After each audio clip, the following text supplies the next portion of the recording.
Hello students. देखो CA inter में मई 22 की जो आरटीपी आई है जिसमें अमेंडमेंट और क्वेश्चंस हैं, आज की क्लास में हम उसको सॉल्व करने जा रहे हैं। तो सबसे फर्स्ट थिंग, कोई मेजर अमेंडमेंट नहीं आए हैं, पर ठीक है, जो अमेंडमेंट आए वो मे बी एग्जाम में क्वेश्चन का पार्ट कहते हैं इसमें हो। तो फर्स्ट थिंग देखो क्या अमेंडमेंट आया। सबसे पहला अमेंडमेंट आया section 16 companies act. Section 16 companies act देखो है क्या, rectification of name of company on order of CG. उसके एक पार्ट को इन्होंने क्या किया है, अमेंड किया है। अगर आपको पता हो कि कंपनी का नेम किसी एग्जिस्टिंग कंपनी के नेम से मिलता जुलता है और वो या डिट्टो सेम है, तो ऐसे केस में एग्जिस्टिंग कंपनी उस न्यू कंपनी से कहती है सर नेम चेंज करो, पर वो नेम चेंज नहीं करती, तो हम सेंट्रल गवर्नमेंट के पास जाते हैं और सेंट्रल गवर्नमेंट ऑर्डर देती है कि सर आप मेरे ऑर्डर से विद इन 3 मंथ्स में ओआर पास करके नेम चेंज कर लो। एक तो ये बात है। दूसरी बात क्या है, अगर आप ट्रेडमार्क एक्ट का वायलेशन करते हो, तो इसका मतलब पहले से रजिस्टर्ड कोई ट्रेडमार्क है उसका वायलेशन कर रहे हो, तो वहां पर भी ट्रेडमार्क ओनर सीजी को विद इन 3 इयर्स में अप्लाई कर सकता है। और सीजी को जिस दिन अप्लाई करोगे फिर सीजी ऑर्डर देगी, तो वहां पहले टाइमिंग क्या था, 6 मंथ्स था, जबकि नेम या तो टू सिमिलर है या आइडेंटिकल है तो वहां 3 मंथ्स था। अब आपका फायदा क्या हो गया, यहां पर भी जो टाइमिंग 6 मंथ्स था उसकी जगह कितना आ गया, 3 मंथ्स। पेनल्टी वाला पार्ट हट गया, उसकी जगह क्या आया, ये सब्स्टिट्यूट हुआ है कि अगर मान लो कंपनी 3 मंथ्स में अपना नेम ऑर्डर ऑफ सीजी से चेंज नहीं करती ओआर पास करके, तो if a company makes default in comply the direction of CG, तो सीजी अपने साइड से उसको एक नया नेम दे देगी और किसको इंटीमेट करेगी, रजिस्ट्रार को। अब रजिस्ट्रार उस ओल्ड नेम के जगह पर क्या करेगा, कंपनी का नया नेम मेंशन कर देगा और फिर उस कंपनी को फ्रेश सीओआई इश्यू कर देगा। लेकिन इसमें एक ट्विस्ट दिया है, ये सब सेक्शन किसी भी कंपनी को प्रिवेंट नहीं करता, nothing shall prevent a company from subsequently changing its name according the provisions of section 13। मतलब एक बार सीजी ने आपको कोई नेम दे दिया तो बाद में कहते हैं इसमें आप अपना नेम चेंज कर सकते हो, उसमें कोई दिक्कत नहीं है। तो देखो ये पॉइंट कहना क्या चाहता है, इसको समझो। सबसे पहला section 16 rectification of name of company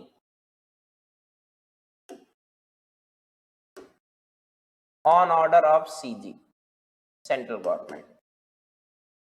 तो इसमें हम जो इसका डायरेक्टली अमेंडमेंट वाला पोर्शन है बस वही ले रहे हैं। एग्जाम्पल क्या है, एक मान लो जैसे वीएसआई, ये रजिस्टर्ड ट्रेडमार्क है,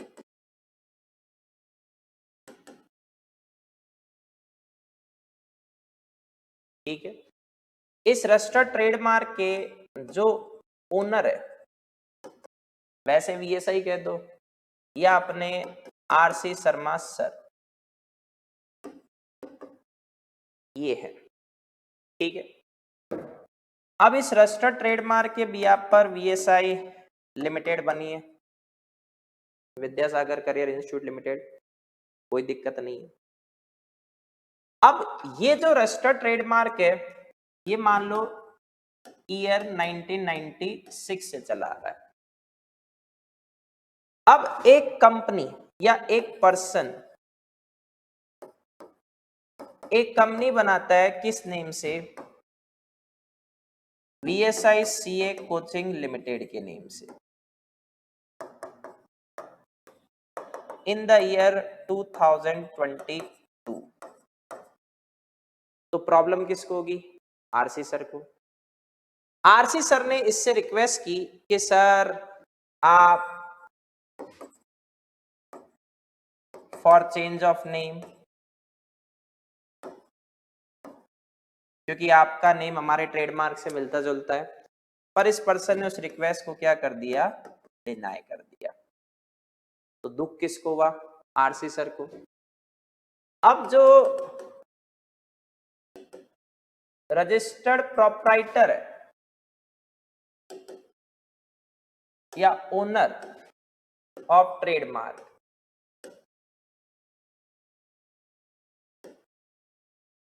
वो किसको अप्लाई करता है? Application to CG within 3 years from registration of VSI CA coaching limited, क्योंकि ये ट्रेडमार्क का वायलेशन है। CG ऑन सेटिस्फैक्शन, इसको जो VSI CA कोचिंग लिमिटेड है, इसको क्या करेगी? Order to rectify name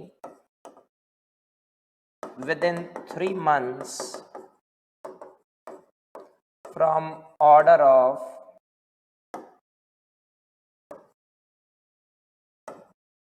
CG। ये टाइमिंग अर्लियर कितनी थी? 6 months।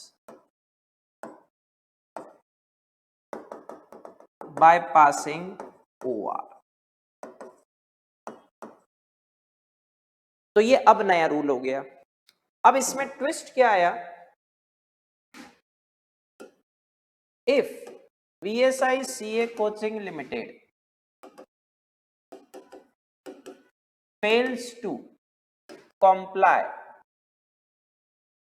order of CG within, अब टाइमिंग कितनी हो गई? 3 months from the date of order of CG, नहीं मानते। तो अब देखो पावर ऑफ CG क्या है। Itself can give new name, VSI to VSI CA coaching limited. जैसे मान लो फॉर एग्जाम्पल CG ने इसको न्यू नेम दे दिया। अब VSI तो रजिस्टर्ड कहते हैं, इसमें ट्रेडमार्क है, तो आप कोई और ये तो कौन बनेगा करोड़पति होने जा रहा था, कोई बात नहीं, XYZ CA कोचिंग लिमिटेड, ये नेम दे दिया, दे सकती है। अब फंक्शन ऑफ ROC क्या है? जो रजिस्टर ऑफ कंपनीज है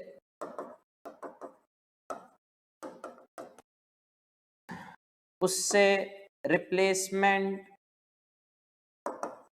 of name of VSI CA coaching limited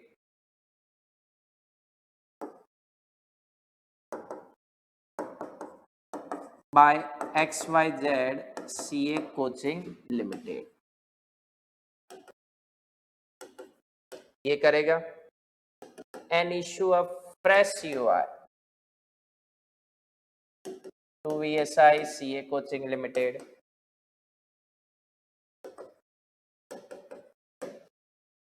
दे सकता है। अब in future,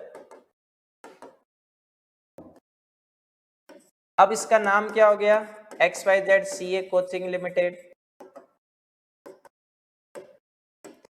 wants to change its name, क्योंकि नए नेम के लिए फिर से रिजर्वेशन किसके पास करवाना पड़ेगा? ROC से। तो it can by following provisions of section 13। अब सिंपली देखा जाए प्रोविजन, पहले SR पास करेगी, अप्रूवल ऑफ CG लेगी, फिर नोटिस टू ROC देगी, एक्सेट्रा। तो इस तरीके से ही अपना नेम क्या कर सकती है?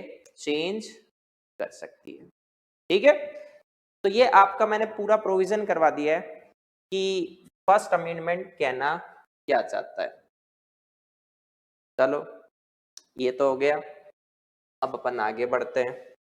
ये तो इसने टाइमिंग बताइए क्या हुआ, मैंने पूरा कनेक्शन बता दिया, फाइन और सब खत्म।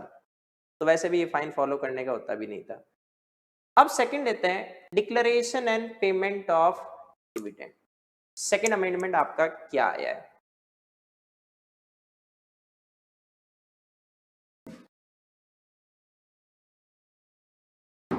तो ये तो हो गया अपना फर्स्ट पार्ट। अब लेते हैं अपन कनेक्शन किसका, सेकंड का, कि सेकंड अमेंडमेंट आखिर कहना क्या चाहता है। एक सेक्शन 90 होता है एसबीओ, सिग्निफिकेंट बेनिफिशियल ओनर। अब reporting company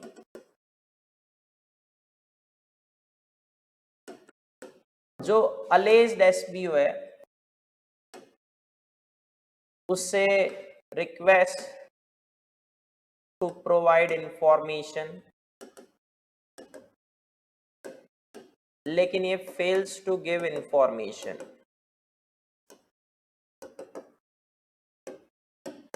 with in 30 days. मतलब जब कंपनी इसको नोटिस देती है उसके विद इन 30 डेज में इसको इंफॉर्मेशन देनी चाहिए कि सर ये रे मेरे डिटेल, ये नहीं देता। तो अब रिपोर्टिंग कंपनी ट्रिब्यूनल को एप्लीकेशन देती है टू रेस्ट्रिक्ट और suspend rights on shares of SBO within 15 days from expiry of 30 days.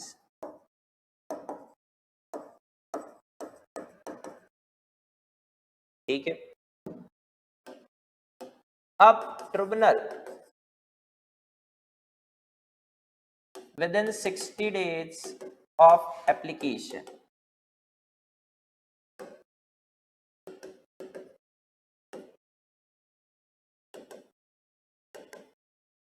क्या करती है, restriction etcetera on rights of shares लगा देती है। तो एक तरह से वो शेयर्स क्या बन गए, रद्दी का टुकड़ा। अब जो एग्रीव्ड पार्टी है जैसे वो एसबीओ, उसे ट्रिब्यूनल को appeal within 1 year from order of tribunal करनी पड़ती है फॉर अपलिफ्टमेंट और रिलैक्सेशन ऑफ रेस्ट्रिक्शन। सर ये तो फालतू में रेस्ट्रिक्शन लगाए हैं, पैसा चाहिए, जो भी है ये अपील कर देनी चाहिए। अब अगर ये SBO fails to file appeal within 1 year, तो सेक्शन 90 क्लॉज 9 क्या कहता है, transfer of shares of SBO to IEPF. अब ये शेयर्स कहां चले जाएंगे, आईपीएफ में। अब देखो अपना अमेंडमेंट क्या कह रहा है।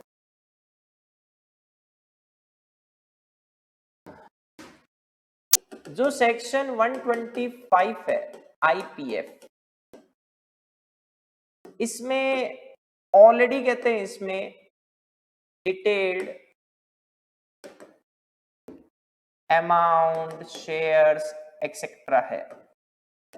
इसमें आपने अमेंडमेंट से क्या कर दिया, ऐड शेयर्स ऑफ एसबीओ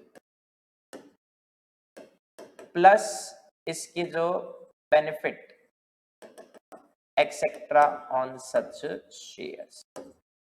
तो अमेंडमेंट है तो इतना ही, पर आपको पहले कनेक्शन पता होना चाहिए, इसलिए मैंने पूरा कनेक्शन बता दिया। तो ये अपना सेकेंड अमेंडमेंट खत्म हो गया। नेक्स्ट लेते हैं अकाउंट्स ऑफ कंपनी।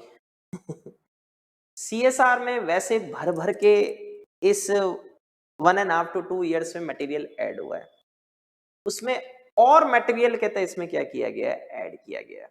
मतलब सीएसआर की जो एक्टिविटीज है, कौन सी वाली, एक तो आइटम नंबर 1 वाली और दूसरा आइटम नंबर 12 वाली। ये 12 वाली तो डिजास्टर मैनेजमेंट और वाली है, वो 1 वाली रिडिक्टिंग हंगर पॉवर्टी, फिर वो सैनिटेशन और हेल्थ प्रिवेंटिव हेल्थ मेजर्स और उसकी। तो 1 and 12 में आपने क्या किया, चीजों को ऐड किया है। देखो 1 तो इसने बता ही दिया, ये प्रमोशन ऑफ हेल्थ केयर, ये 1 है, और ये डिजास्टर मैनेजमेंट ये कौन सा है, 12 है, इन्होंने खुद नहीं दे दिया। इसके अंदर आपने ऐड क्या कर दिया, अगर कोई कंपनी सीएसआर फंड से creating health infrastructure for covid care, जैसे establishment of medical oxygen generation, storage plants, manufacturing and supply of oxygen concentrators, ventilators, cylinders etcetera, ये इसमें आ जाएंगे। क्यों किया गया, अगर आपको पता है जो सेकेंड वेव ऑफ कोविड आई थी इंडिया में, तो अपना मेडिकल इंफ्रास्ट्रक्चर क्या हो गया था, कोलैप्स्ड हो चुका था, और लोग ये ऑक्सीजन सिलेंडर नहीं है, उसके इक्विपमेंट्स कहते हैं इसमें नहीं है, उसकी वजह से मरे। वर्स्ट थिंग किसी भी नेशन के लिए, इंडिया है तो उससे क्या फर्क पड़ गया, गलत तो था ही। तो ऐसे केस में आपने इसको प्रमोट करने के लिए क्या किया, इसको और सीएसआर में ऐड कर दिया। तो ये शेड्यूल 7 में ये एक्टिविटीज भी काउंट होगी। फिर आपने एक और क्या बताया, पॉइंट नंबर 9 ऑफ शेड्यूल 7, जिसमें बहुत सारे जो टेक्नोलॉजी इंक्यूबेटर्स हैं, सेटअप और होते हैं उसमें, अपना जैसे आईआईटीज कहते हैं इसमें, आईसीएमआर और ऐसे बहुत सारे पॉइंट हैं, उसमें आपने ऐड कर दिया, अगर आप contribution to specified research and development projects as well as contribution to public funded universities and certain organization engaged in conducting research in science, technology, engineering, medicines as eligible CSR activities। मतलब CSR से related कहते हैं इसमें जो search और करने वाले, research और करने वाले हैं, उनको अगर आपने फंडिंग कर दी ये वाली, तो ये भी पॉइंट नंबर 9 में क्या हो जाएगी, काउंट। अब next, companies including government companies में अंडरटेक एक्टिविटीज और प्रोजेक्ट्स या program relating to CSR funds जो यूज कर रहे हैं themselves या in collaboration as share responsibility with other companies. मतलब 2-3 कंपनियां मिलकर भी सीएसआर चला सकती है, ये तो खैर पहले भी कहते हैं इसमें चलाती थी। अगर आप सीएसआर फंड को मतलब कोविड से रिलेटेड आते ही यूज में लेना है, कोविड-19 vaccination for persons other than employees and their families, तो ये भी क्या माना जाएगा, एलिजिबल सीएसआर एक्टिविटीज, और ये वापस किसमें देखो कवर हो जाएगा, point number 12 disaster management, schedule 7। तो एक तो शेड्यूल 7 का पॉइंट नंबर 1 जो हेल्थ केयर वाली बात कर रहा है, और दूसरा पॉइंट नंबर 12 जो डिजास्टर मैनेजमेंट की बात कर रहा है। उसके अंदर आपने एक तो एक कोविड-19 से रिलेटेड वैक्सीनेशन, क्योंकि अगर आप केवल एम्प्लॉयज और उनकी फैमिली के बेनिफिट के लिए करोगे तो सीएसआर नहीं होता, लेकिन ये चीज आपने क्या की है, ऐड की है, क्योंकि एम्प्लॉयज और उनके फैमिली के लिए नहीं है। कई बार मुझे ये लगता है कि ठीक है एम्प्लॉयज के ही केवल वेलफेयर के लिए होता तो वो गलत है, पर जब पूरी दुनिया को मतलब पूरे इंडिया को आप वैक्सीनेशन लगा रहे हो, तो एम्प्लॉयज की फैमिली ने कोई गुनाह थोड़ी नहीं कर दिया, उनके लिए भी लगा देते, पर एम्प्लॉयज वाला पार्ट काउंट नहीं करना। तो ये आपका किसका कनेक्शन हो गया, देखो अमेंडमेंट का, मतलब ये 3 चीजें ऐड कहते हैं इसमें की गई है। अब मैं आपको 1-2 चीजें और बताऊं।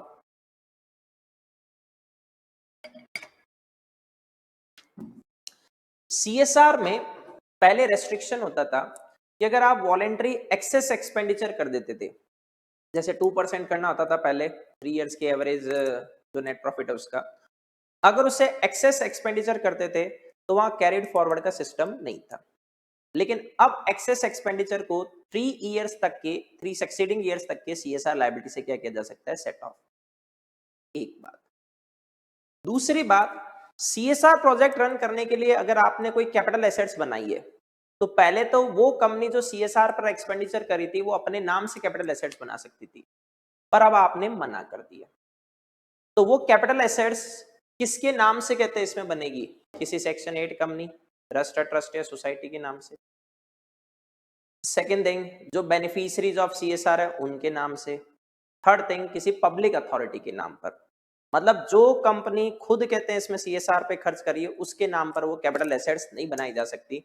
और अगर पहले बना ली थी तो ये रूल्स कमेंस होने से विद इन 180 डेज, जिसको एक्सटेंड किया जा सकता है 90 डेज के लिए, आपको वो एसेट्स किसके नाम पर, सेक्शन 8 कंपनी, एनपीओ, ट्रस्ट या सोसाइटी, या फिर कहते हैं सीएसआर के बेनिफिशियरीज या पब्लिक अथॉरिटीज के नाम पर कहते हैं इसमें ट्रांसफर करना पड़ेगा। ये दो चीजें और ध्यान रखना। अब अपन लेते हैं ये केस स्टडी। ये एक कंपनी है, ये क्या कर रही है, डिविडेंड देती है 5% की रेट पर out of profits. Further board of director of company after reviewing results of the fourth quarter again recommended for second interim dividend eight the rate 5% on 25 अप्रैल 2020।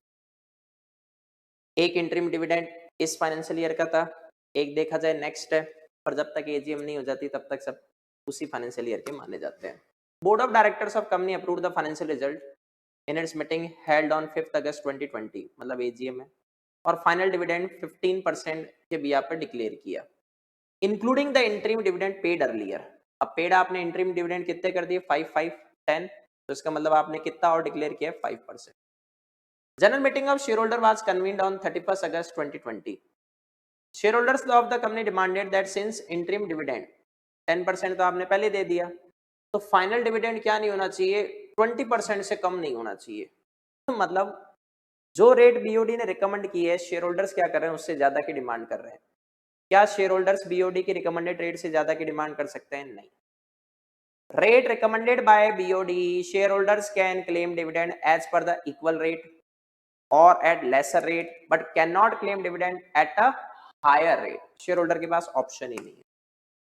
जब कंपनी ने फाइनल डिविडेंड कहते हैं, इसमें company secretary ने final dividend के बारे में बताया कि सर बीओडी की रेट से ज्यादा नहीं हो सकता, some of the shareholders boycotted the meeting, meeting से चले गए, and moved out of the meeting hall in protest of the company's decision. Sir ये तो गलत है, हम तो जा रहे हैं मीटिंग छोड़ के, कुछ चले गए। However, the agenda for declaration of dividend was passed unanimously by rest of the shareholder present in the meeting hall, fulfilling the criteria of requirement of quorum। मतलब देखो डिविडेंड के साथ क्या आ गया, quorum भी आ गया। बहुत बढ़िया क्वेश्चन है आसान।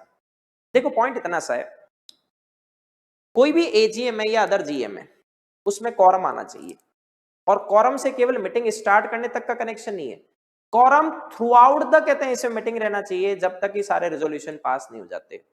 तो जो रेजोल्यूशन विद क्वारम पास हुए हैं उनको वैलिड माना जाएगा, ठीक है। और अगर कोई रेजोल्यूशन विदाउट क्वारम पास हुआ है तो उसकी कोई वैल्यू नहीं है। तो इसने हिंट दे दी कि जो रेजोल्यूशंस पास हुए वो उन मेंबर्स हुए जो क्वारम की रिक्वायरमेंट को फुलफिल कर रहे थे। After approval of the shareholders, dividend amount was paid to the shareholders. However dividend to some of the shareholders could not be paid within prescribed time. अब dividend कब तक pay करना है, declarations within 30 days. For variety of reasons, company transfer the unpaid dividend amount to a separate bank account on 15 October 2020। देखो ये क्या है, date of AGM. ये जनरल मीटिंग लिखा है, बेवकूफ बना रहे हैं, ये 100% एजीएम है। तो इससे विद इन 30 डेज में क्या हो जानी चाहिए,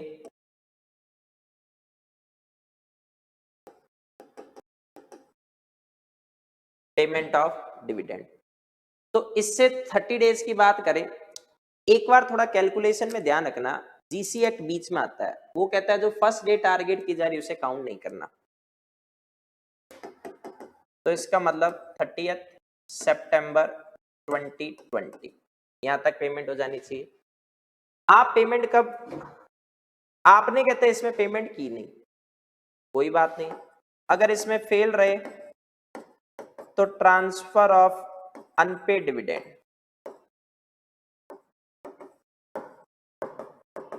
in UD account, unpaid dividend account within next 7 days चले जाने चाहिए।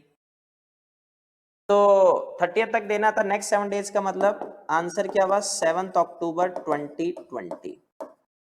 आपने ट्रांसफर कब किया 15 अक्टूबर, तो डिले, तो डिले के लिए फिर आपको क्या पे करना पड़ेगा, लायबिलिटी टू पे interest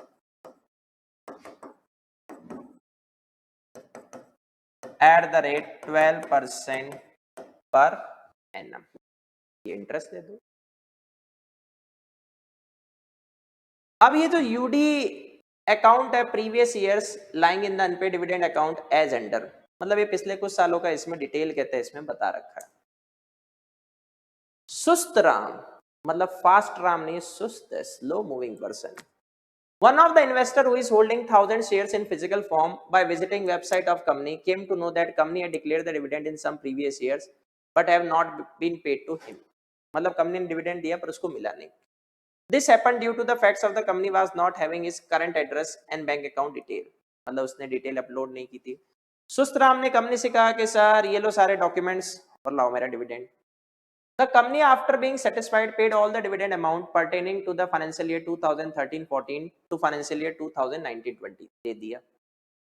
However, for financial year 2012-13, the company informed that since the amount of dividend, देखो यूडी अकाउंट में पैसा ट्रांसफर होने के विद इन 7 ईयर्स में क्लेम कर लेना चाहिए, नहीं तो फिर वो amount of dividend and shares दोनों ही किस में चले जाएंगे, IEPF। तो अभी ये कौन से ईयर की बात कर रहे हैं, 2020 की, तो -7 करो, 2013 से 20 तक का पैसा तो इसके अंदर होगा, वो है, लेकिन उससे पहले वाला 12-13 वाला उसके तो 7 ईयर्स पूरे, तो वो किस में जाएगा, आईपीएफ में। कंपनी ने सही किया। तो कंपनी कहती है सर अब हम आईपीएफ से तो वापस ले नहीं सकते, एक काम करो आप आईपीएफ अथॉरिटी से जाके पैसा मांग लो। अब आपसे क्वेश्चन पूछा गया है, शेयर होल्डर्स ने जब डिमांड की increase the rate of dividend, लेकिन शेयर होल्डर्स कर नहीं पाए, तो कुछ उसमें से चले गए, बीओडी ने रेजोल्यूशन पास कर दिया, वो वैलिड है या नहीं है, देखो आंसर कौन सा होगा।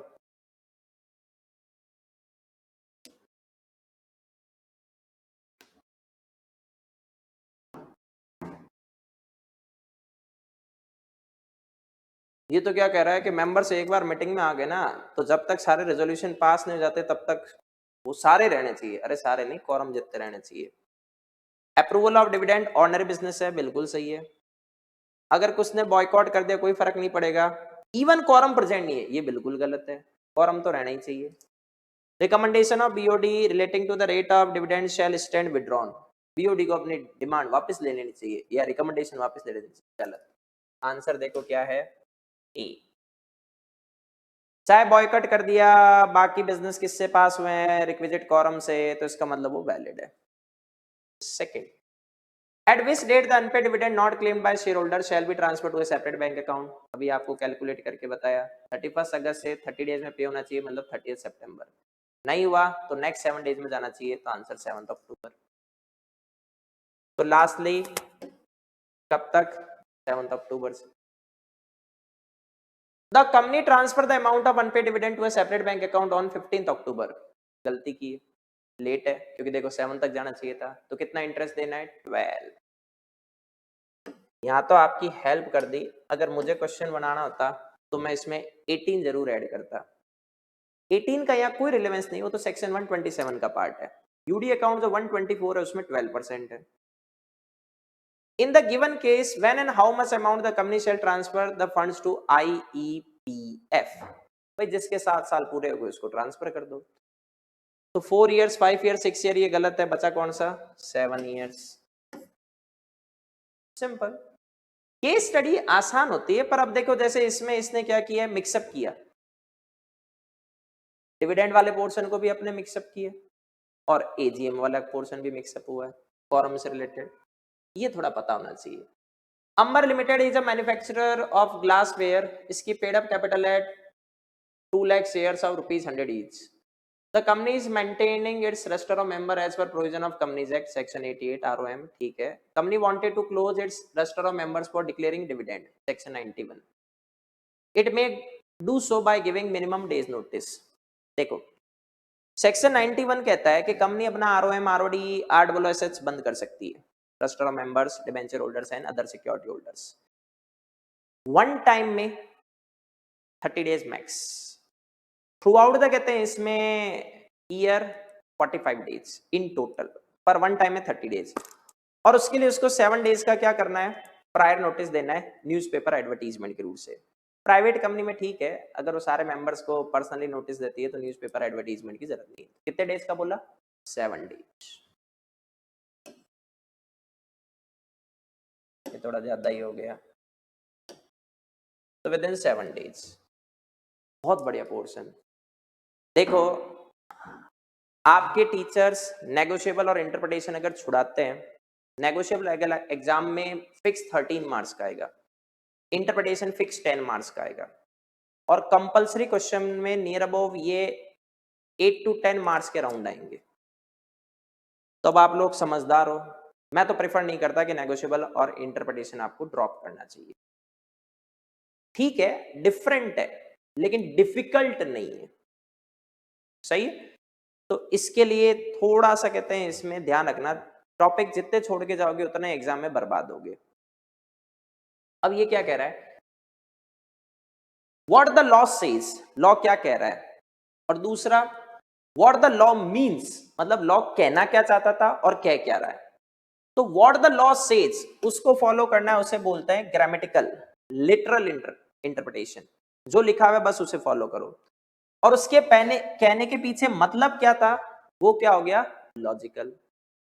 तो आंसर ए यूजुअल, और इसका तो कोई सेंस ही नहीं है।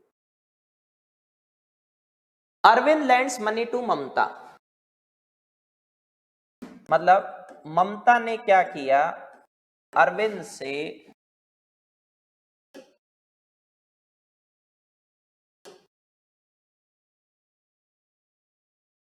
लोन लिया on security of jewellery.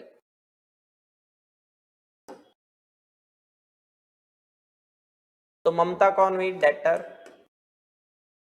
Arvind कौन है, क्रेडिटर। डेटर को क्या बोलते हैं, प्लेजर या पोनर, और क्रेडिटर को क्या बोलते हैं, प्लेजी और पोनी। अब अरविंद ने कहते हैं अपने फ्रेंड को दे दी कि भाई तो अपने सेफ लॉकर ऑफ होम में कहते हैं ज्वेलरी रख, ये तो बेलमेंट है। हु इज द पोनर, खत्म, अपन कर चुके हैं, Mamta, simply B answer. Next, Raman, the original allotee of 2000 equity shares in ABC Limited has transferred the same to Ruchi. Raman shares किसको ट्रांसफर कर रहा है, रुचि को। इंस्ट्रूमेंट ऑफ ट्रांसफर डेटेड, मतलब जो ट्रांसफर डीड है उसके ऊपर डेट क्या लिखी हुई है, 21 अगस्त 2020। अच्छा, ये तो स्लो मोशन आ गया। अब इससे विद इन 60 डेज में submission of instrument of transfer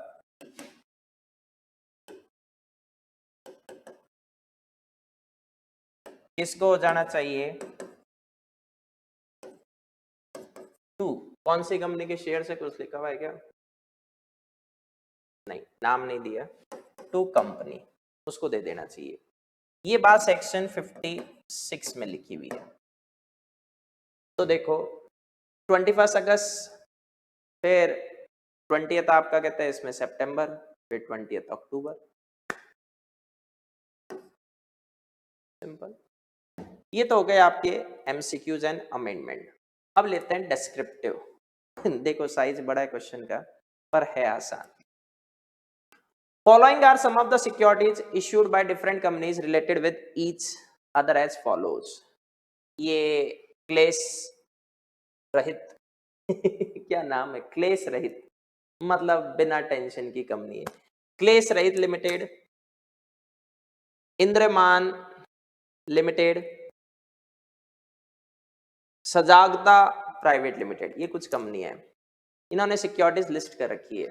देखो ये पिछले साल एक अमेंडमेंट आया था सेक्शन 2A, लिस्टेड कंपनी कौन सी है? देखो लिस्टेड कंपनी मेनली तो टारगेट कर रहे हैं किसको? पब्लिक कंपनी को, जिसके या तो इक्विटी शेयर्स या फिर convertible securities.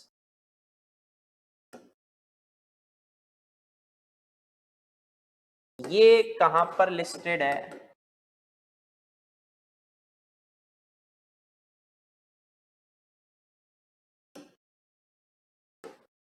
Listed at recognised stock exchange. एक एक्ट हट गया फाइनल से, सिक्योरिटीज कॉन्ट्रैक्ट रेगुलेशन एक्ट 1956 का, उसमें स्टॉक एक्सचेंज को रिकॉग्निशन दी जा सकती है। तो केवल स्टॉक एक्सचेंज से काम नहीं होगा, जो इसकरा एक्ट में रिकॉग्नाइज है सेबी से, उस स्टॉक एक्सचेंज की बात करें उसको बोलते हैं रिकॉग्नाइज स्टॉक एक्सचेंज। तो वो कंपनी कौन सी है? Listed company. तो जो अदर कंपनीज है वो अनलिस्टेड हो गई। अब इससे फर्क नहीं पड़ेगा कि ये जो सिक्योरिटीज है इश्यूड बाय पब्लिक इश्यू और प्राइवेट प्लेसमेंट, वो कोई दिक्कत नहीं है, वो आपकी मर्जी है। तो ये तो मैंने आपको सेक्शन 2A शॉर्ट में क्लियर कर दिया, पर ये मेनली आपका ऑब्जेक्टिव भी बन सकता है, तो ध्यान रखना। अब दूसरा क्या कह रहा है कि इसके पास इसके 2/3 डायरेक्टर्स अपॉइंट करने का राइट है। तो इसका मतलब सेक्शन 2 क्लॉज 87 सब्सिडरी कंपनी आ गया। अब सब्सिडरी कंपनी कौन सी होगी? जब होल्डिंग कंपनी के पास नंबर 1 या तो controls composition of its BOD, composition of BOD कम माना जाएगा, या तो आप उसके ऑल डायरेक्टर्स या मेजॉरिटी डायरेक्टर्स को अपॉइंट और रिमूव कर सकते हो, ठीक है। और having more than half of total voting power, इन दोनों में से कोई ना कोई वन कंडीशन फुलफिल होनी चाहिए। अब मोर than half of total voting power, तो टोटल वोटिंग पावर किससे काउंट करना है? इक्विटी शेयर कैपिटल से। जैसे अगर इसको आगे बढ़ाऊं तो राइट टू अपॉइंट और रिमूव किसे? ऑल और मेजॉरिटी डायरेक्टर्स। तो ये तो हो गया कंपोजिशन ऑफ बीओडी का कनेक्शन। मैं आपको रूल के साथ सॉल्व करा रहा हूं, डाउट नहीं रहना चाहिए। और अगर अपन इसकी बात करें तो इसका कनेक्शन कहते हैं, इसमें देखो क्या कह रहा है कि voting right preference share capital पे तो होती नहीं, तो किस पे आएंगे? इक्विटी शेयर कैपिटल पे। ये ध्यान रखना, डेटा कर दे। कन्वर्टेबल प्रेफरेंस शेयर कैपिटल हो या फिर प्रेफरेंस शेयर कैपिटल को वोटिंग राइट मिल गए, जैसे 2 कॉन्जिक्यूटिव ईयर्स का डिविडेंड कहते हैं इसमें ना दे रखा हो, वो एक अलग मैटर, वो क्वेश्चन में देख लेना। तो अब देखो पॉइंट क्या कह रहा है, रिमार्क, ये इसके 2/3 डायरेक्टर्स अपॉइंट कर सकती है। तो ये इसकी कौन सी कंपनी हुई? अरे यार, होल्डिंग कंपनी, ठीक है। इसने लिस्ट किया non convertible redeemable preference shares, तो इसका मतलब ये कौन सी कंपनी हुई? अनलिस्टेड। फिर इसने नॉन कन्वर्टेबल डेब्ट सिक्योरिटीज, ये भी कौन सी है? अनलिस्टेड। अब इसके पास इसके क्या है? 60% शेयर्स या वोटिंग पावर पे कंट्रोल है, तो ये इसकी क्या हो गई? Holding company. तो ये इसकी क्या हुई, सब्सिडरी कंपनी। ये इसकी क्या हुई, सब्सिडरी कंपनी। अब अपना रूल क्या कहता है, सब्सिडरी की सब्सिडरी किसकी सब्सिडरी मानी जाएगी, होल्डिंग की। तो ये अब एक और किसकी सब्सिडरी है, इसकी। अब इसने भी नॉन कन्वर्टेबल, मतलब ये भी अनलिस्टेड है। इसके पास 52% शेयर्स है of Pratibodh limited as an investment on behalf of another company in a capacity of trustee. आपके पास जो शेयर्स होने चाहिए वो ओन कैपेसिटी में होने चाहिए, ट्रस्टी या फिड्यूसरी कैपेसिटी में नहीं। तो अगर फिड्यूसरी कैपेसिटी में तो इन दोनों में जो एक और नाम बना रहे हैं, कौन सा दे रहा है ये, प्रतिबोध, प्रतिबोध लिमिटेड, ये ट्रस्टी है। तो इसका मतलब ये इसकी नो सब्सिडरी, ये सब्सिडरी नहीं है तो वो होल्डिंग नहीं है, तो चेन बाकियों की भी जुड़ेगी नहीं। ये मैंने आपको पूरे रूल्स बता दिए हैं। इसको फिर से एक बार कहते थोड़ा पीछे करके देख लेना, क्योंकि यूट्यूब पर ही तो है, जितनी बार भी देखो। अब इक्विटी शेयर्स इश्यूड बाय क्लेस रेज limited and Indrayan limited are not listed in any of the recognised stock exchange. होते तो भी क्या फर्क पड़ना था। अब आपको बताना है क्या ये कंपनी है लिस्टेड कंपनी है, no, simply no. Explain the relationship between the aforesaid companies, already बता चुका हूं। तो आंसर पढ़ लेना, बड़ा आंसर दिया, काफी बड़ा आंसर दिया है, यहां जाकर खत्म हो रहा है। पर ये मैंने डेटा पूरा ऊपर सॉल्व कर दिया। देखो थोड़ा सा आईसीआई का लेवल ध्यान रखना। मैं नियर अबाउट 15 ईयर्स से ऊपर, मतलब इस 4 सितंबर को मुझे 16 ईयर्स हो जाएंगे all the 3 levels of CA पे टीच करते हुए। तो मैंने आईसीआई के क्वेश्चंस का पैटर्न देखा है। पहले केस स्टडी वाले क्वेश्चंस पूरे पेपर में 2 to 3, मैं पूरे क्वेश्चन ही बोल रहा हूं, पार्ट हो जाते थे तो बड़ा अच्छा माना जाता था, अच्छा कुछ केस स्टडी आ गई। लेकिन आज के टाइम में सीए इंटर के लेवल पर 80% केस स्टडी है सब्जेक्टिव में। केस स्टडी हमेशा आसान होती है क्योंकि वो हिंट देती है आंसर की। आप केस स्टडी में स्टोरी दोगे, स्टोरी से कहीं ना कहीं प्रोविजन याद आ जाएगा, बस उसके लिए क्लासरूम स्टडी क्या होनी चाहिए, सही होनी चाहिए। आप अगर केवल रट के जाकर पेपर अटेंड करना चाहते हो, भूल जाओ। सीए केवल रट के पास होने का लेवल ही नहीं है, और खासतौर से इंटर और फाइनल तो बिल्कुल भी नहीं। तो अगर आप गलतफहमी में जी रहे हो तो आपको अपने रिजल्ट से पता चल जाएगा। तो आपके टॉपिक्स कहते हैं इसमें अच्छी तरह से क्लियर होने जरूरी है। अब देखो नेक्स्ट क्वेश्चन लेते हैं। ये क्वेश्चन जब आया, कुछ बच्चों ने कहते हैं इसमें आरटीपी कर ली थी। अब उन्होंने मुझसे कहा कि सर ये कहां से आ गया। तो इसमें एक कनेक्शन ध्यान रखना, मैंने तो खैर क्लास में भी कराया था। Section 140 clause 4 always read with section 115, और जब तक आपको 115 कहते हैं इसमें क्लियर नहीं होगा, तब तक ऐसे क्वेश्चन आप अटेंड ही नहीं कर सकते। तो इनको करने के लिए पहले सेक्शन 115 करो, resolution requiring special notice. 4 resolutions हैं जिनके लिए स्पेशल नोटिस के देने की रिक्वायरमेंट पड़ती है। 2 फाइनल के, पर 2 तो अपने इंटर के। अब जैसे कंपनी रिटायरिंग ऑडिटर को फिर से क्या करना चाहती है, रीअपॉइंट। कुछ मेंबर्स जिनके पास, इसके भी आप पर अगर बात करें तो कौन से मेंबर्स, या तो उनके पास minimum 1% of paid up capital है, या फिर paid up shares of minimum ₹5 lakh है। देखो इसमें ध्यान रखना, सेक्शन वर्सेस रूल में लड़ाई है। सेक्शन ने क्या कह रखा है, नॉट एक्सीडिंग 5 लाख। रूल ने क्या रखा है, नॉट लेस देन 5 लाख। और अगर आप डेटा का सेंस दो, एक मिनिमम है तो दूसरा मैक्सिमम कैसे होगा, तो मिनिमम है, वो मैं करेक्ट करवा दूंगा आपको। तो ये मेंबर्स कंपनी से कहते हैं कि सर ये रिटायरिंग ऑडिटर क्या नहीं होना चाहिए, फिर से रीअपॉइंट नहीं होना चाहिए, ये कंपनी से रिक्वेस्ट करते हैं।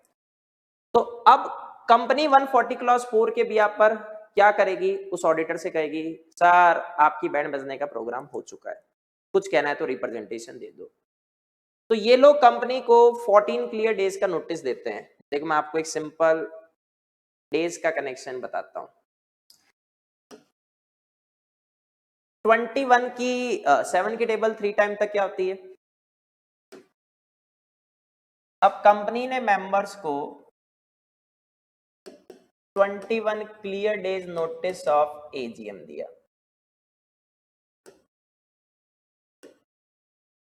उसमें बताया रीअपॉइंटमेंट ऑफ रिटायरिंग ऑडिटर,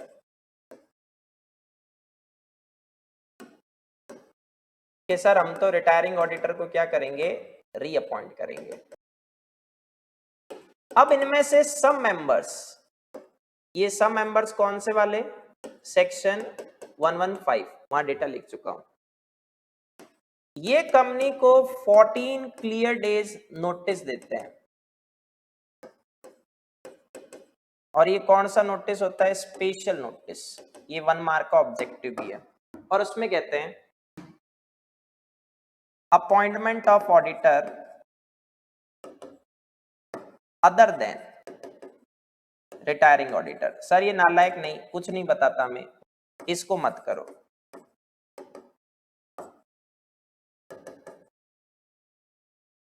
तो 21 14 अब क्या आएगा, 7। अब कंपनी उस रिटायरिंग ऑडिटर को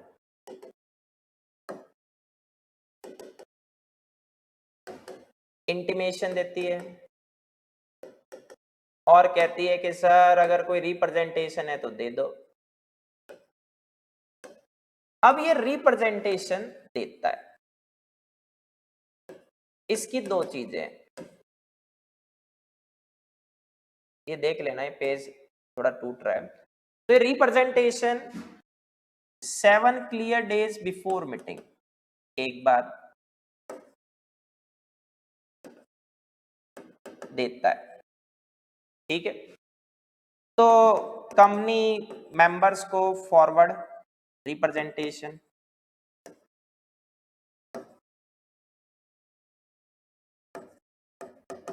और अगर वो लेस देन 7 डेज वाला देता है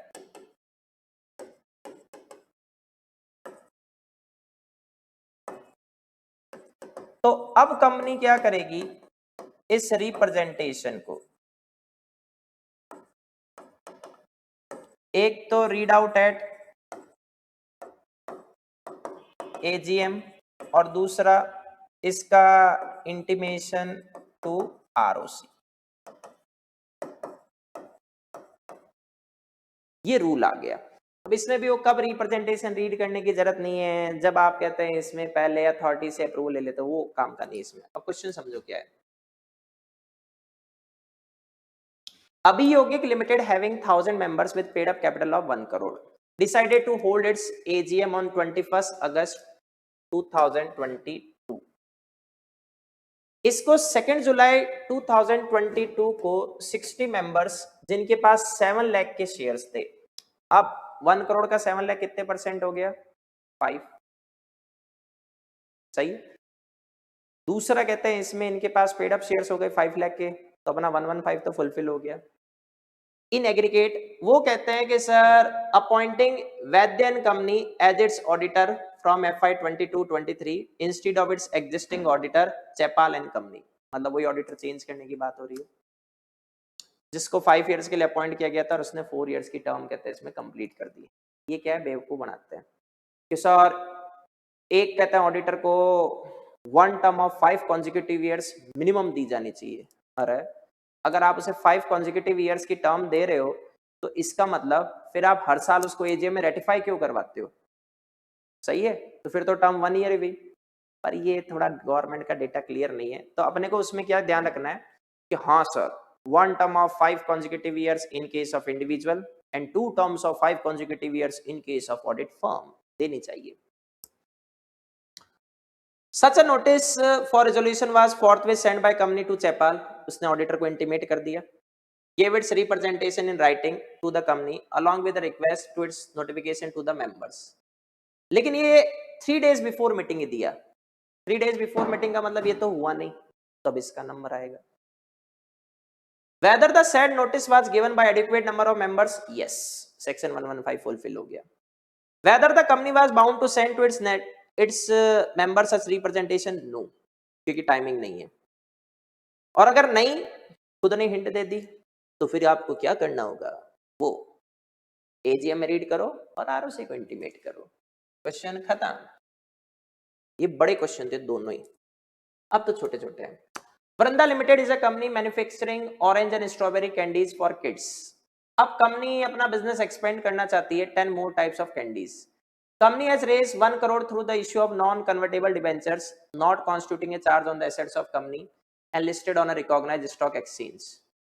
अब आपसे पूछा है क्या ये अमाउंट डिपॉजिट्स है? No, simply no. अब इसके लिए तो देखो पहले वो डिपॉजिट्स का रूल क्लियर होना चाहिए कि सबसे पहला ये एसेट्स पे फर्स्ट चार्ज क्रिएट नहीं कर रहा, सेकंड थिंग ये लिस्टेड है, रिकॉग्नाइज कहते हैं इसमें स्टॉक एक्सचेंज पे, तो अमाउंट डिपॉजिट नहीं होता है। इसके लिए आप वो कौन कौन से अमाउंट डिपॉजिट्स नहीं होते उसका रूल पढ़ो, फिर ये सॉल्व होगा। The board of directors of Plum Limited proposes to issue a prospectus inviting offers from the public for subscribing to the equity shares. State the report which shall be included in the prospectus for the purpose of providing financial information. देखो section 26 clause 1 है, उसमें पूरी detail दे रखी है कि कोई भी company prospectus issue कर रहा है वो प्रोस्पेक्टस डेटेड एंड साइन होना चाहिए। फिर उसमें इंफॉर्मेशन होगी और इंफॉर्मेशन के साथ क्या आएगी, रिपोर्ट आएगी फाइनेंशियल इंफॉर्मेशन पर। उस रिपोर्ट में वो कंटेंट्स होंगे जो सेबी सीजी से कहते हैं इसमें डिस्कस करके प्रेस्क्राइब करें। अभी सेबी को सीजी से डिस्कस करके प्रेस्क्राइब करने का टाइम नहीं मिला, तो ऐसे केस में SEBI regulations, SEBI issue of capital and disclosure requirement regulation 2009 applicable हो जाएगी। और साथ में आप डिक्लेरेशन दोगे कि सर प्रोस्पेक्टस में कुछ भी किसके कॉन्ट्रारी या अपोजिट नहीं है, कंपनीज एक्ट के, सेबी एक्ट के, स्क्रा एक्ट के, सिक्योरिटीज कॉन्ट्रैक्ट रेगुलेशन एक्ट और उनके रूल्स एंड रेगुलेशंस के। खत्म। ये थ्योरेटिकल था question. One of the matters contained in articles of Dhiman foundation, अरे पहले मैंने आपसे कहा था ना एक को करेक्शन करना उसमें आंसर में, जो 115 का था, ये जो वर्डिंग दे रखा है ना नॉट एक्सीडिंग 5 लाख, एक्सीडिंग गलत है। एक्सीडिंग तो सेक्शन में लिखा हुआ है और रूल्स में क्या वर्ड दे रखा है, लेस देन। आप पढ़ना 115 आईसीए के मॉड्यूल में दे रखा है।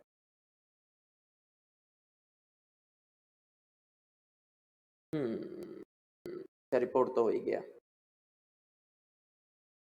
तो एक सेक्शन 8 कंपनी है, उसके एओए में जो कुछ मैटर लिखा हुआ था आपने एसआर पास करके चेंज किया और आरओसी को इंटीमेट कर दिया। अब एक इसकी पार्टनरशिप फॉर्म मेंबर है, तो सेक्शन 8 कंपनी की पार्टनरशिप फॉर्म मेंबर हो सकती है। उसने इसको अपोज किया कि सर ये वैलिड नहीं है। क्यों नहीं है? तो देखो सेक्शन 8 कंपनी, उसको सेंट्रल गवर्नमेंट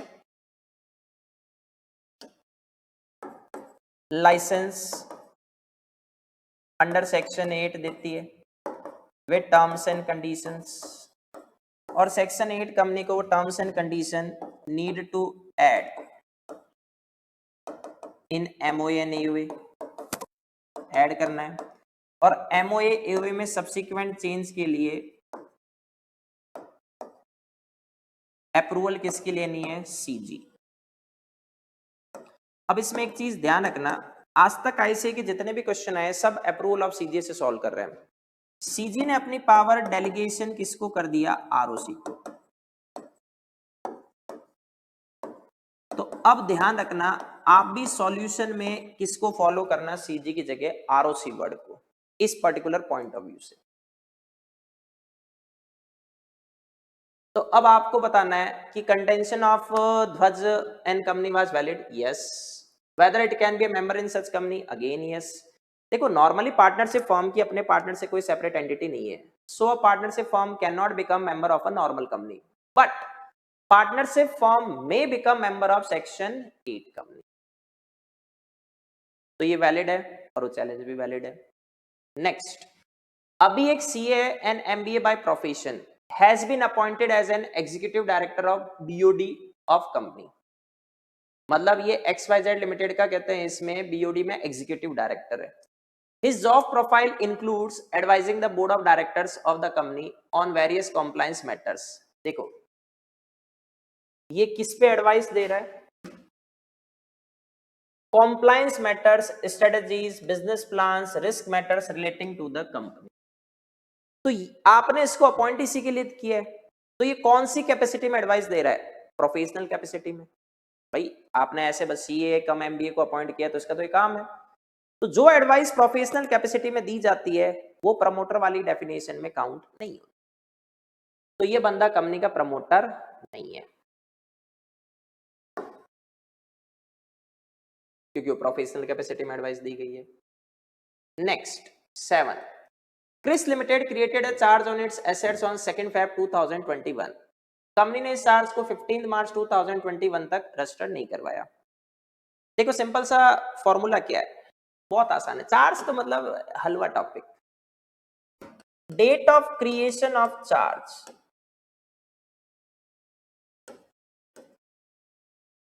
से विदिन 30 डेज में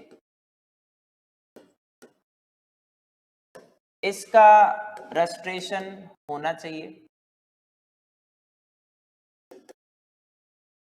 नॉर्मली, और इसके लिए आपको केवल फीस देनी है।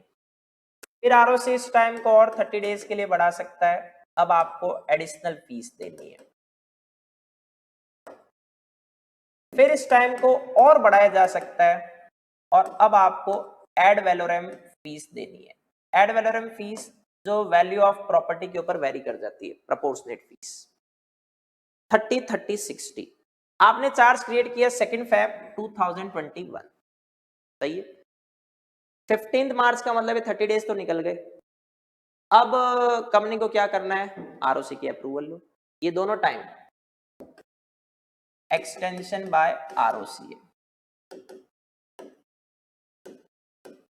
तो ROC इस टाइमिंग को बढ़ा सकता है। Suppose the company realizes its mistake of not registering the charge on 27th May, मतलब उसको होश 15th मार्च की जगह कब आता? 27th में। एक तो यहाँ आया तो ये +30 है, और एक अगर यहाँ आता तो ये +60 होता। यहाँ कौन सी फीस देनी है? एडिशनल। यहाँ पर कौन सी देनी है? Ad valorem. खत्म। Next, Vishal limited has paid dividend consistently every year at the rate of 10%। Company को लॉस हुआ करंट फाइनेंशियल ईयर में, वो फिर भी डिविडेंड देना चाहती है, कोई दिक्कत नहीं है। एक्यूमुलेटेड प्रॉफिट या रिजर्व्स को यूज लो, रूल 3। अब रूल 3 की 4 कंडीशंस है। आपका जो रेट ऑफ डिविडेंड है 3 प्रीसीडिंग फाइनेंशियल ईयर में डिक्लेयर रेट ऑफ डिविडेंड की एवरेज से ज्यादा नहीं होना चाहिए। सेकंड, आप डिविडेंड के लिए कितना पैसा निकालोगे? Paid up capital plus free reserves का मैक्सिमम 10%। इस पैसे का करोगे क्या? पहले करंट ईयर का लॉस एडजस्ट करने में। Last, remaining minimum balance reserves में कितना बचना चाहिए? पेड अप कैपिटल का 15%। ऑल 4 कंडीशंस पूरी कर दो, आप डिविडेंड कहते हैं दे सकते हो। खत्म। नेक्स्ट लेते हैं contract act. Surendra guarantees Virendra for the transaction to be done between Virendra and Jitendra during the month of March 2021। 3 party है, एक है सुरेंद्र, ये गारंटी दे रहा है किसको? वीरेंद्र को, और वीरेंद्र कहते हैं इसमें ट्रांजैक्शन किसके साथ बनाएगा? जितेंद्र। तो सुरेंद्र कौन हुआ? श्योरिटी।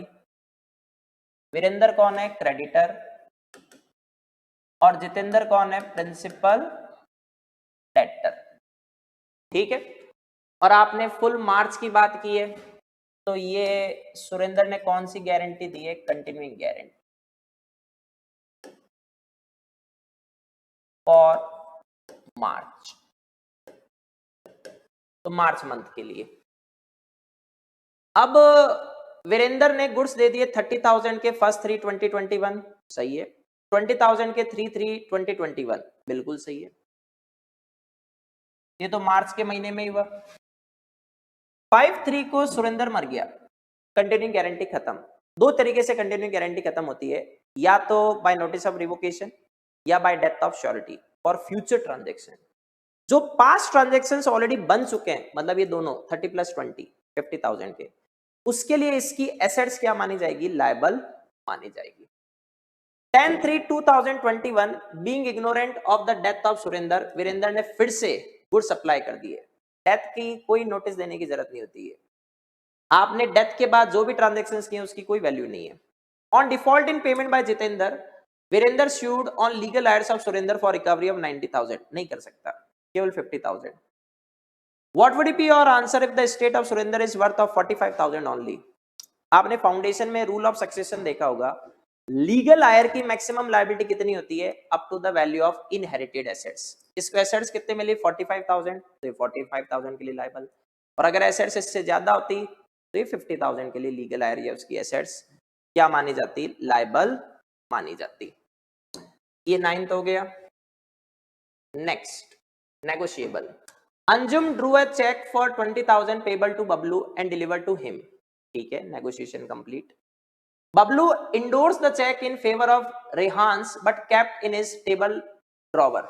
नो नेगोशिएशन, क्योंकि डिलीवरी नहीं हुई, काम ही खत्म है, अब लायबिलिटी नहीं आएगी, क्योंकि जब तक आप इंस्ट्रूमेंट डिलीवर नहीं करोगे नेगोशिएशन कंप्लीट नहीं होगा, और नेगोशिएशन कंप्लीट नहीं होगा तो लायबिलिटी नहीं आएगी। Subsequently, Bablu died and check was found by Rayans in Bablu's table drawer. कोई वैल्यू नहीं है। रेयांस ने पैसा रिकवर करने के लिए सूट फाइल किया, क्या वो कर सकता है? बिल्कुल नहीं। Next, GC act. Ayush and Vipul are good friends and pursuing CA course. While doing group studies for the paper of corporate and other laws, they are confused about the provision of section 3 of the Companies Act. A company, ये मेरा favourite example है। A company may be formed for any lawful purpose. Even मैं जब inter का class start करता हूं तो introduction lecture में ये समझाता हूं। Both Ayush and Vipul are in difficulty about the meaning of word may, whether it should be taken as mandatory or directory. देखो, इंटरप्रिटेशन में और जीसी एक्ट में कुछ टॉपिक सेम है, जिसमें से ये मैंडेटरी डायरेक्टरी भी आता है, मे शैल वाला कनेक्शन। अगर मे अपने आप में परफेक्ट मीनिंग गिवन करा है तो उसको मे रखो, और अगर मे से रिडिकुलस मीनिंग गिवन आ रहा है, एब्सर्डिटी आ रही है, तो मे क्या बन जाता है? Shall. A company may be form for any lawful purpose. अगर इसको मे ही रहने दे तो नजर क्या आएगा? कंपनी लॉफुल पर्पस के लिए भी बनाया जा सकता है और अनलॉफुल। बिल्कुल गलत, कंपनी तो केवल लॉ के लिए बनेगा, लॉफुल के लिए। तो ये जो मे है ये रीड एज शैल।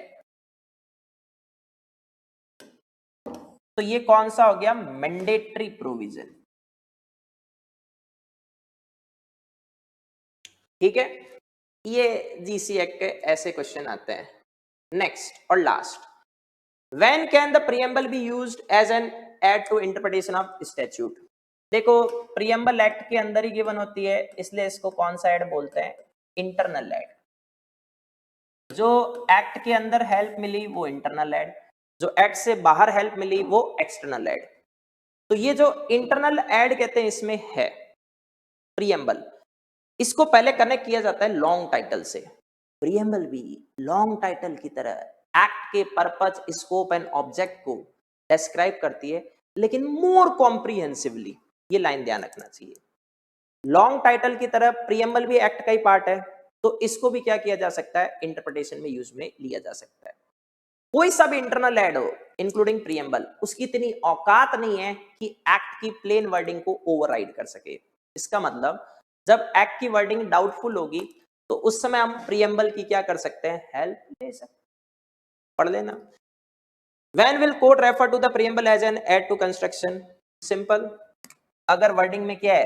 एम्बिग्विटी है, या फिर words of enactment appear to be too general in scope और एप्लीकेशन, तो आप किसका यूज ले लो? प्रीएम्बल का। हम बोलते रहता ना प्रीएम्बल कॉन्स्टिट्यूशन ऑफ इंडिया की, we the people of India, ऐसे बहुत सारे एक्ट में प्रीएम्बल होती है। तो ये आपकी आरटीपी कम अमेंडमेंट खत्म, इसको अच्छी तरह से फॉलो करना। अच्छे क्वेश्चंस दिए। Bye bye.